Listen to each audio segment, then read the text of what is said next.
I've been watching this whole explosion of generative AI, and as a researcher, I just saw this debate getting, incredibly messy and emotional. You had the tech companies on one side talking about this amazing new frontier, and then on the other, you had artists expressing this very real, very raw fear. It just felt like two completely different conversations happening at once, with everyone talking past each other. And honestly, that confusion is what got me started on this whole journey, to try and find some clarity in all that noise. So I really wanted to dig deeper. Get past the simple "I'm for it" or "I'm against it" arguments that you see all over social media.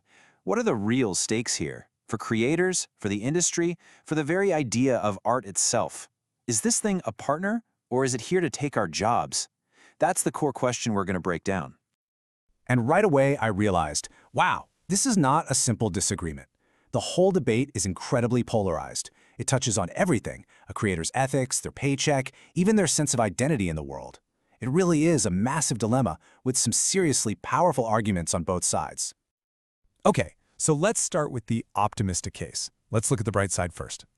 This is the vision where generative AI isn't here to replace us, but to act as this powerful collaborator, a tool that can seriously augment our own creativity. When you really boil it down, the argument for AI comes down to these two huge ideas. First, proponents see it as this great equalizer. It basically throws the doors wide open, right? So now, someone without years of art school or access to expensive software can actually bring their ideas to life. At the same time, for professionals, it's seen as this incredible new paintbrush that can push the boundaries of art and create stuff we literally can't even imagine yet. So when you lay it all out like this, the case for AI is all about enhancing what humans can do. Ethically, it's about giving more people access. Commercially, it's a huge potential boost for productivity. Socially, it could spark a wave of innovation. And the legal argument is really key here. The idea is that the AI isn't just making a photocopy. It's learning patterns, it's synthesizing, in a way that our current copyright laws just weren't built for. But for every single one of those optimistic arguments, I found an equally powerful and, frankly, gut-wrenching argument rooted in this deep fear for the future.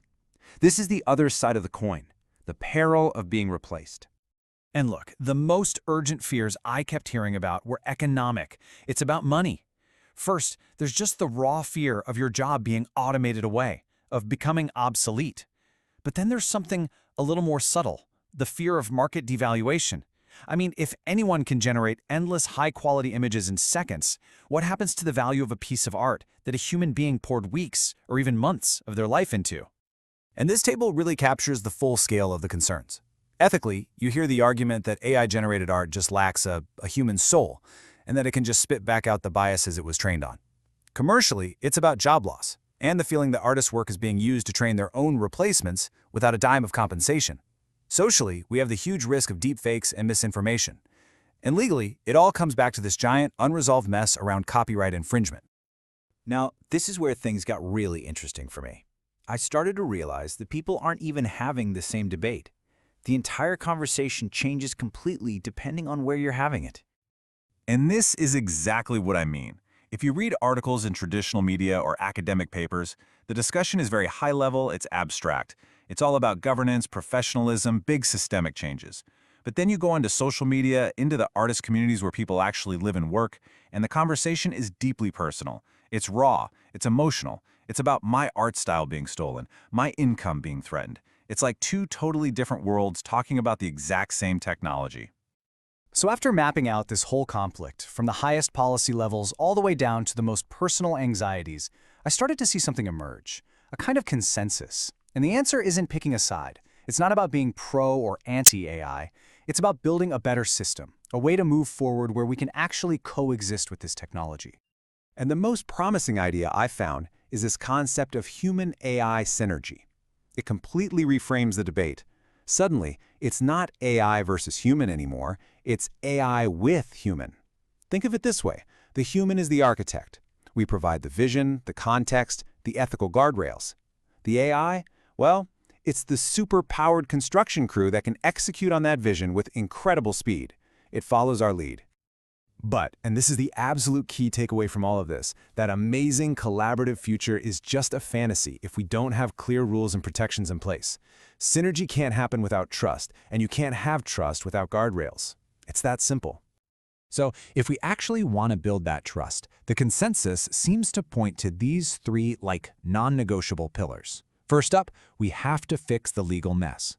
We need new systems that actually compensate creators when their work is used to train these models. Second, we need transparency and accountability. That means clear labels on AI content so we all know what we're looking at, and clear rules for who's responsible when things go wrong. And third, we have to empower the artists themselves through things like unions so they have a real voice in shaping how this technology impacts their lives. And that really brings me full circle, back to why I started this whole thing. This technology, it's not a force of nature that's just happening to us. The future it creates is the one we choose to build. It's on all of us, the creators, the companies, you, me, to have these tough conversations and demand a path forward that is both wildly innovative and deeply, fundamentally fair. That's the clarity I was searching for, and I really hope this journey has helped bring some to you, too.